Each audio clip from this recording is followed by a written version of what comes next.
মারা গেল ঢাকাই সিনেমার আলোচিত নায়িকা পপির বাবা।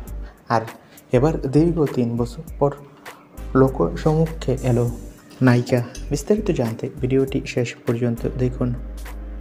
দীর্ঘ ৩ বছরের আড়াল জীবন ভেঙেছে চিত্রনায়িকা সাদিকা পারভিন পপি। তার বাবা সোমবার মারা যান। এরপর একটা কালো পোশাকে দীর্ঘ ৩.৫ বছরেরও বেশি সময় পর খুলনার বাড়িতে যান অভিনেত্রী। সেখানে যাওয়ার পর লোকজনকে সরে যেতে বলা হয়। তখনও অভিনেত্রী গাড়ি থেকে নামেননি।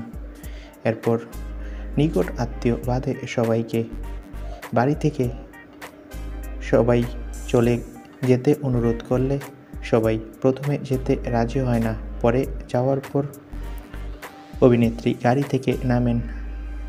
সেখানে নাকি পপির সাথে পপির সন্তান ও স্বামীও রয়েছিল। বর্তমানে পপি তার নিজ বাড়ি খুলনার একটা হোটেলে অবস্থান করছে। হোটেলেই নাকি উঠেছেন এই নায়িকা। বাবার মৃত্যুতে অভিনেত্রী কান্নায় ভেঙে পড়েছেন, কিন্তু মিডিয়ার সামনে আসতে চাচ্ছেন না। তো বন্ধুরা, পপিকে নিয়ে তোমাদের কি মন্তব্য? কেন তিনি লোকচক্ষুর আড়ালে থাকতে পছন্দ করেন?